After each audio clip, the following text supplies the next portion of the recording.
So you're looking to really get a handle on something important, right? That kind of cut through all the noise and figure out what really moves the needle, but without feeling like you're getting bogged down in jargon. That's the goal. And today, we're diving into a pretty provocative idea, I think, about what truly fuels, exceptional success. We're looking at Tim Denning's article, Obsession Beats Talent and Intelligence Every Time. It's, let's say, a very direct take, pretty unfiltered. hmm It really challenges the usual ways we think about achievement. Suggests there's something much more powerful at play than just like natural ability or being super smart. Right. So our mission, if you will, for this deep dive is to really unpack that claim. What does he mean by obsession? Explore the arguments, the stories he uses, and crucially, figure out what insights you, the listener, can maybe take away and use. Okay, let's get into it. So first off, this direct challenge to how we usually view success. Yeah, the article kicks off by saying, look, society tends to put talent and intelligence on a pedestal. You see it everywhere. University admissions, how big companies hire. Absolutely. There's a massive emphasis on those innate qualities. Test scores, perceived brilliance. But Denning's counterargument is stark. Yep. He says, nope, when you look at the absolute top performers, the top 1%, the real differentiator isn't talent, it's obsession. That's a bold claim. How does he back that up initially? Well, he uses a really powerful anecdote, one that many people might have heard parts of, the story of Kobe Bryant and John Celestin. Yes. The practice story. Celestans doesn't, a megastar, but he figured, okay, my edge will be discipline. I'll be the first guy in the gym every single day. Sounds like a solid plan, right? Shows commitment. It does, but it perfectly highlights this gap between just wanting success and being utterly obsessed with it, because no matter how ridiculously early Celestin got there, Kobe was already there, sweating, working. every time it became this sort of silent competition, just being the first one through the doors. hmm But the real kicker, the moment that defines obsession in this context, is when Kobe breaks his wrist, his shooting wrist. Right. And Celestin, just for a second, he admits thinking, okay, finally, now I'll be first.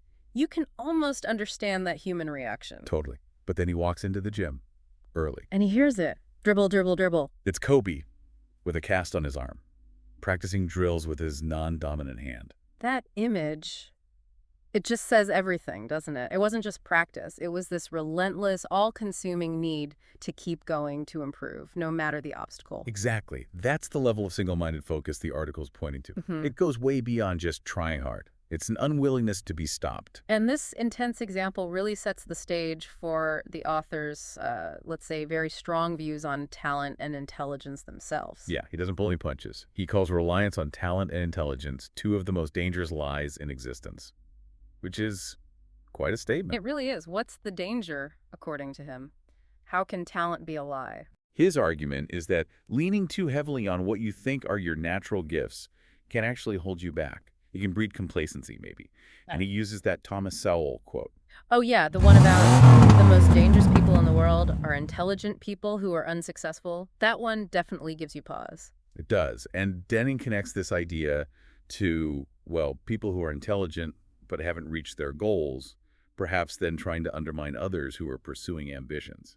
He mentions some specific examples from recent years, the culture war stuff. Right, things like trying to ban crypto or AI developments or even certain books.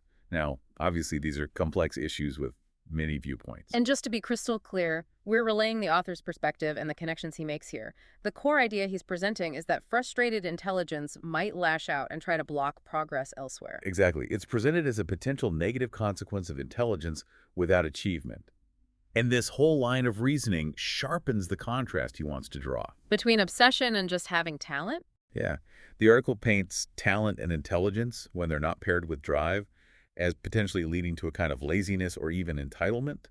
Like success should just happen because you're smart. Whereas the obsessed person, they see things differently. Completely. For them, difficulty isn't a stop sign. It's almost a filter. They thrive when things get tough because they know that's when most other people back off. It's seen as an opportunity, not a barrier. That implies a certain level of courage, doesn't it? Grit. Definitely. And that ties into another quote the article brings up from Sahil Bloom about the worst prison being having the raw talent and intelligence, but lacking the courage to actually do anything with it. Oof, that hits hard. All that potential just sitting there. And the article makes the point that courage isn't something you just learn from reading another book or making a more detailed plan. It has to come from somewhere deeper. Like that intrinsic drive, maybe echoing what someone like Carl Jung talked about, the soul having this deep orientation towards something, a passion that pulls you in completely. Right, that almost gravitational pull towards a specific pursuit. Which leads us nicely into the next point. The sheer power of hard work, which often gets, well, seriously underestimated. Yeah, Ava Bookbear's perspective is mentioned here. Her idea is basically, if someone seems miles ahead of you, chances are they're putting in an enormous amount of effort that you just don't see. It's so true. We see the highlight reel, the final product, but not the thousands of hours grinding away. The article mentions figures like Jobs, Gates, Zuckerberg. You can't put their level of intense work onto a timesheet easily. It wasn't just 9 to 5. And Denning even shares his own experience with writing. Yeah, talking about sometimes writing for 16 hours straight. That kind of immersion, that's what obsession fuels. It's not sustainable for everyone, maybe, but it shows the intensity. But there's a key caveat, isn't there? It's not just about working hard. No, absolutely not. He stresses that the inputs have to be right. You need to be working hard on the right things. You can burn yourself out chasing the wrong goal or using a flawed strategy. That makes sense. And interestingly, the article suggests that sometimes being naturally talented or intelligent can actually get in the way of finding those right inputs. How so? Well, it might make you less likely to ask for help, maybe, or less humble about what you don't know. If you think you're supposed to have all the answers because you're smart, you might resist learning from others. Ah, okay. That connects to another quote from Ava Bookbear. I think a lot of people want to be, but they don't want to do. That really nails it. The gap between admiring the result and being willing to embrace the messy, difficult process required to achieve it. An obsession, in this view, is the engine that drives you through that process, the doing part. Right.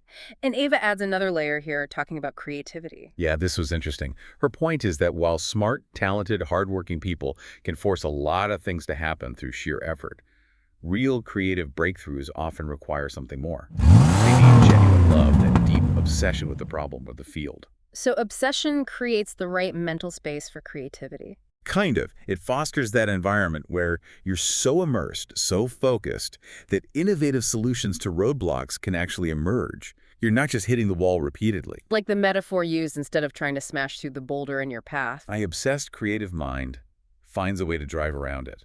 A different approach entirely. Which is a great segue into the idea of untapped potential, sort of the flip side of obsession. Yeah, the article paints this picture of the curse of potential, using an example most of us can probably relate to. The super intelligent friend who's always about to do something amazing, but never quite does. Always waiting for the perfect time or the right sign or for someone else to give them permission. Analysis paralysis. Exactly. Endless planning, zero action. And the argument is, obsession just doesn't allow for that. It demands the action. It pushes you forward, preventing you from delaying and trying to, cram life into later years. And it highlights some traits maybe hidden within obsession that aren't always obvious. Focus. Deep, unwavering focus. And discipline. Not scattered energy, but consistently doing the one thing over and over. Right. Which over time makes progress almost automatic. It becomes habitual, ingrained. Less effort needed to start each day because the momentum is already there. So the final piece of this puzzle, according to the article, is how obsession relates to, well, passion. Yeah, it quotes Aaron Will saying something like, look, tons of people are sitting on incredible skills, life-changing talents, but they just sit there. And the missing ingredient, the article argues, is obsession. That's what activates the talent. And then it makes a pretty stark contrast. It calls passion on its own a potentially useless human trait. Wow, useless. Why so harsh on passion? Well, it's portrayed as maybe fickle, inconsistent, easily derailed by life's little bumps. The example given is the passionate writer who loves writing, until something inconvenient happens, and then they just stop for weeks. So passion is the spark, maybe, but obsession is the relentless fire that keeps burning. That seems to be the core message. Take that initial interest, that passion, and consciously cultivate it. Fan it into an obsession if you really want to achieve something significant with it. Okay, so wrapping this all up, if we distill the essence of this deep dive into Tim Denning's article. The central argument is pretty clear.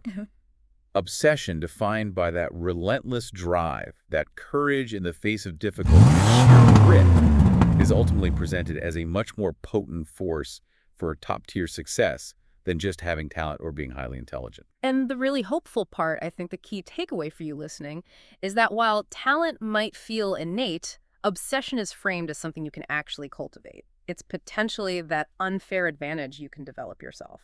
Which brings us to a final thought, something for you to maybe chew on after this. Consider an area of your life work, a hobby, anything where you know you have some talent, some interest. Okay. Now, imagine approaching that area with the kind of absolute obsession we've been talking about, that Kobe-level focus, that refusal to be deterred. How would that actually change what you do day to day? And thinking about that creativity point, what boulders, what obstacles might you find ways around instead of just trying to muscle through them? Exactly. It's a powerful reframing, Hmm. something to really reflect on beyond just our conversation today.